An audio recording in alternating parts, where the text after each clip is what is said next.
I don't think people realize, or probably not realize, but probably don't remember, D, because during that 96 games, man, you had to, the whole world had to compartmentalize because there was a bombing, right? And I think that gets a little bit pushed over, D. You're at 96 now, and now you hear this news. You're not sure, probably not sure if it's going to even happen at this point, right? What was that experience like? Let me tell you something. I'll give you the full scope. Again, I'll cover it later this summer. So, one thing, I tore my left adductor in Nice.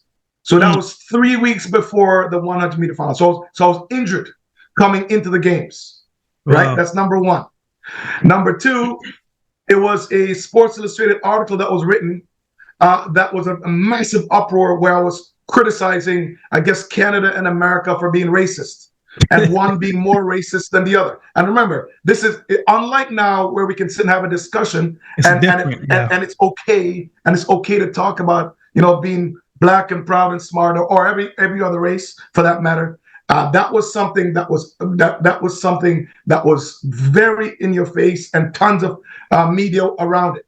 Now, so again, I ignored both of those things, Akeem, and then come to the games.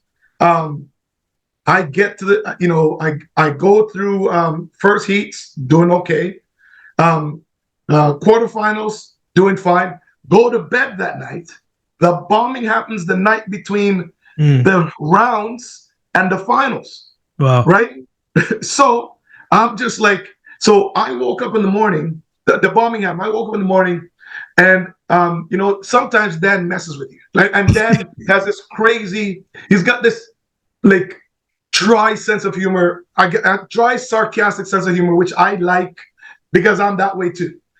And man, I got up in the morning, so I'm just moseying my way to breakfast, and he goes, "Yeah, there's a bombing." And I looked at him, so I looked at him like, "Yeah, good one, like good one, dude." Yeah, I'm like, you don't even understand. I'm locked into the zone. So this is the conversation I'm having with him, and he goes, "No, there's a bombing." So I looked at him, but I obviously did not want to believe him. Yeah. And what he did was he just turned the TV on and he walked out to the back of the house, and I'm like, "Oh no!" Right. So the first thought is, again, has there been anyone hurt? Right? I mean, you got to think. When you're looking at all the layers, has anyone been killed? Right? Where did this happen? Did it happen at the stadium? Can we, if we're going to compete, is the track in rubbles? Right? Number three, and this is probably the most important thing at the time, was, are they going to cancel the game? Mm-hmm. You know what I mean? Because this was, again, I went first. I mean, this back then, there was 4 rounds for the 100 meters. First, there's heats, quarters, semi, and finals. So this happened right smack in the middle. So it was, I thought that Dan was messing with me. But yes, I was like, I can't even understand like how stressful that was. I mean, I guess in reflecting and talking to some of the guys, they go, "Yeah, man, it was nervous. You were quite nervous."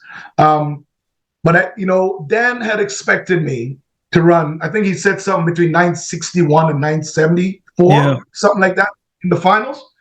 But in all of those things, a big part of the bombing, took a lot of sail. Just because that I had no clue. I had no clue whether this was going to happen or not.